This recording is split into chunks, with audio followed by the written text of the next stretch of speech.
Hi friends, আসসালামু আলাইকুম। সুপ্রিয় শিক্ষার্থী এবং আমার সম্মানিত অডিয়েন্স, কেমন আছেন সবাই?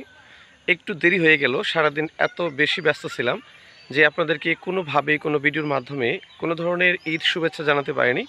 এখন একেবারে সন্ধ্যা লেগে গেছে, বুঝতেই পারতেছেন। কুরবানির ঈদে পশু কুরবানি নিয়ে সারাদিন খুবই ব্যস্ত ছিলাম, যে কারণে একদম সময় বের করতে পারিনি। তাছাড়াও বাড়িতে আসছে অনেকদিন পর, সব কিছু মিলিয়ে দেখা গেল একেবারে প্রচণ্ড ব্যস্ত ছিলাম, যে কারণে আমি আমার সুপ্রিয় শিক্ষার্থী এবং আমার সম্মানিত অডিয়েন্স, তাদের কাউকে আমি ঈদ শুভেচ্ছা জানাতে পারিনি আজকের দিনে। তো যাই হোক, একটু দেরিতে হলেও এখন সন্ধ্যা লেগে গেছে। আগে সবাইকে শুভ সন্ধ্যা জানাচ্ছি। এই শুভ সন্ধ্যায় আমি আমার সম্মানিত ফ্রেন্ডস, অডিয়েন্স এবং আমার প্রিয় শিক্ষার্থী যারা আছে সবাইকে অনেক অনেক অভিনন্দন, সেই সাথে ঈদ মোবারক। অনেক অনেক প্রীতি এবং শুভেচ্ছা সকলের জন্য। আশা করি আজকের ঈদের দিন সকলের অনেক অনেক ভালো কেটেছে এবং আমারও অনেক ভালো কেটেছে। যদিও কর্মব্যস্ত ছিলাম, তারপরেও মনে করি অনেক শান্তি এবং অনেক প্রশান্তির মধ্য দিয়ে আজকের পবিত্র ঈদুল আজহা উদযাপন করলাম। যদিও এর আমেজ আগামী আরও ৩-৪ দিন পর্যন্ত থাকবে। সব কিছু মিলিয়ে আজকের দিনটা তো অসম, অসাধারণ গেল। আশা করি আমার প্রত্যেক স্টুডেন্ট এবং সম্মানিত অডিয়েন্স যারা আছে সকলের অনেক অনেক আনন্দে, হাসি আনন্দে আজকের দিনটি কেটেছে। যদিও আমি জানি সবাই আজকে পশু কুরবানি নিয়ে ব্যস্ত। বিশেষ করে যারা শহর থেকে গ্রামে আসছে তারা তো অনেক বেশি ব্যস্ত। তো যাই হোক, আমার গ্রামের বাড়িতে এসে আমি ঈদ করতেছি। অসাধারণ, খুবই অন্যরকম এক অনুভূতি।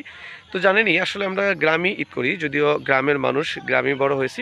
এখন কর্মের কারণে শহরে থাকতে হয়, যে কারণে ঈদটা যখন আসে না, তখন বাড়িতে আসলে কিন্তু অন্যরকম প্রশান্তি এবং ভালো লাগে। সব কিছু মিলিয়ে আজকের ঈদটা আমার কাছে ভেরি ভেরি স্পেশাল মনে হচ্ছে। I think today's Eid celebration is so fantastic. Already I have enjoyed so much with sacrificing animal. My dear audience, আপনারা জানেন যে ঈদুল আজহার মূল আকর্ষণ হচ্ছে পশু কুরবানি। আর এই পশু কুরবানির মধ্যে যেমন আনন্দ আছে, সেই সাথে কিন্তু আমাদের ত্যাগের একটা ব্যাপার আছে। আর এই ত্যাগটা আমরা মুসলিম ধর্মের অনুসারী যারা আছি, আমরা যারা মুসলমান, তারা প্রত্যেকেই যার যার সামর্থ্য অনুযায়ী পশু কুরবানি করে থাকি। পশু কুরবানির মাধ্যমে আমরা যেমন একটা পশুকে কুরবানি দিই, পাশাপাশি আমাদের মনের মধ্যে যে হিংসাবিদ্বের যা আছে সেগুলোকে আমরা কুরবানি করে একদম পরিচ্ছন্ন মনের একজন মানুষ হবার চেষ্টা করি।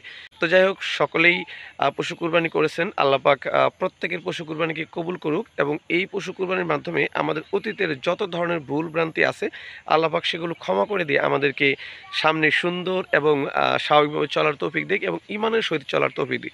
সম্মানিত বন্ধুরা এবং আমার সুপ্রিয় শিক্ষার্থীরা, আমি আসলে সকালের শুরুতেই ঈদ শুভেচ্ছা জানাতে চেয়েছিলাম, কিন্তু যাই হোক, সব কিছু মিলিয়ে আমি আসলে এত ব্যস্ত ছিলাম সকাল থেকেই যে কোনোভাবে কোনো সুযোগ পাইনি। আর ইচ্ছে করেও একটু ডিলে হয়েছে, কারণ বাড়িতে আসলে বুঝতেই পারতেছেন কেমন হয়।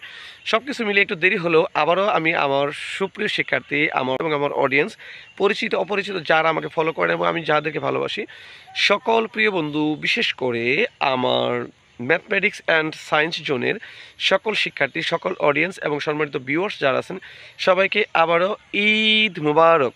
সকলে ভালো থাকবেন, সুস্থ থাকবেন। দেখা হবে পরবর্তীতে অন্য কোনো ভিডিওতে। সে পর্যন্ত আল্লাহ হাফেজ।